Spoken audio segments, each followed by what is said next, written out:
Hi friends, welcome to கேவிஎம்ஸ் world. நம்ம இன்றைக்கி என்ன பார்க்க போகிறோன்னா, சிக்கன் கீமா டிக்கி தான் எப்படி பண்ணணும்னு பார்க்க போகிறோம். வாங்க பார்க்கலாம். அதுக்கு சிக்கனை வந்து நல்லா கீமா மாதிரி அரைச்சி வாங்கியிருக்கேன்.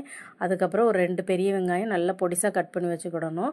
இப்போது நம்ம கீமாவை வச்சுருக்கோம்ல, அதில் வந்து அதை நல்லா கொஞ்சம் கழுவி எடுத்துக்கிடணும். அதுக்கப்புறம் நம்ம கட் பண்ணி வச்சுருக்க வெங்காயத்தை போடணும். வெங்காயம் ஒரே ஒரு பச்சை மிளகாய் கட் பண்ணி போட்டிருக்கேன். அப்புறம் கொத்தமல்லியில் புதினா பொடிசாக கட் பண்ணி வச்சுருக்கேன். வேறு 1/2 ஸ்பூன் மஞ்சத்தூள், 1/2 ஸ்பூன் மிளகுத்தூள், 1 ஸ்பூன் உப்பு, 1 ஸ்பூன் வத்தல் தூள், அதுக்கப்புறம் 1 ஸ்பூன் வந்து பிரெட் க்ரம்ஸ் போடணும்.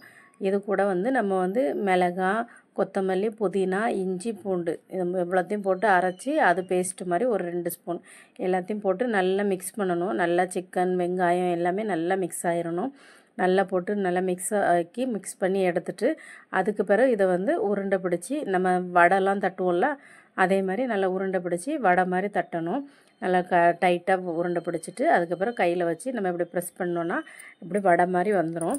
அதுக்கப்புறம் நல்லா கொஞ்சம் ப்ரெஸ் பண்ணி நம்ம வடை மாதிரி எடுத்துட்டு, இதுக்கு வந்து நம்ம இதுக்கு மேலே வந்து இதை இப்படியே நம்ம பொரிக்கக்கூடாது. இதுக்கு மேலே வந்து நம்ம கொஞ்சோண்டு பிரெட் க்ரம்ஸ் போடணும். அப்போ கொஞ்சம் கிறிஸ்பியாக வரும். அதனால் கொஞ்சம் 2 சைடுமே இந்த பிரெட் க்ரம்ஸ் வச்சு நல்லா அதுக்கு மேலே எல்லாம் பிரெட் க்ரம்ஸ் படுற மாதிரி நல்லா ஸ்ப்ரெட் பண்ணி எடுத்துக்கிடணும். அதுக்கப்புறம் நம்ம தோசை தவாவில் கொஞ்சமாக எண்ணெய் ஊற்றி, இது வந்து டீப் ஃப்ரை பண்ணக்கூடாது, அதனால் கொஞ்சமாக எண்ணெய் ஊற்றி அந்த தோசை தவாலையே போட்டு நம்ம இதை பொரித்து எடுக்கணும். நல்லா எல்லா பக்கமும் நல்லா பொரிகிற மாதிரி கொஞ்சம் திருப்பி திருப்பி விட்டுக்கிடணும். நல்லா 2 பக்கமும் திருப்பி நம்ம வடை மாதிரி நல்லா பொரித்து எடுத்துட்டோன்னா நல்லாயிருக்கும், நல்லா டேஸ்டியாக இருக்கும்.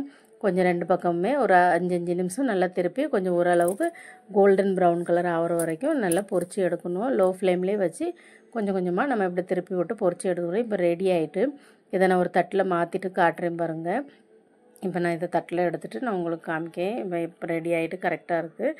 இந்த நேரத்தில் எடுத்துடணும். இதுக்கு பிறகு நம்ம இதை வந்து இப்படியும் சாப்பிடலாம். இது வெங்காயம், புதினா எல்லாம் வச்சு, இல்லைன்னா நம்ம அப்படி ப்ரெட்டு கூட வச்சு சாப்பிடலாம். ப்ரெட்லாம் இருந்துச்சுன்னா ப்ரெட்டில் நம்ம வச்சுருக்க அந்த க்ரீன் சட்னி, வெங்காயம், அப்புறம் ஒரு டிக்கி, அதுக்கப்புறம் இன்னொரு ப்ரெட்டில் நம்ம அந்த க்ரீன் சட்னி எல்லாம் தடவி சாப்பிட்டா ரொம்ப டேஸ்ட்டாக இருக்கும். ஸ்நாக்ஸ்க்கெலாம் நல்லா பண்ணி சாப்பிடலாம், நல்லாயிருக்கும்.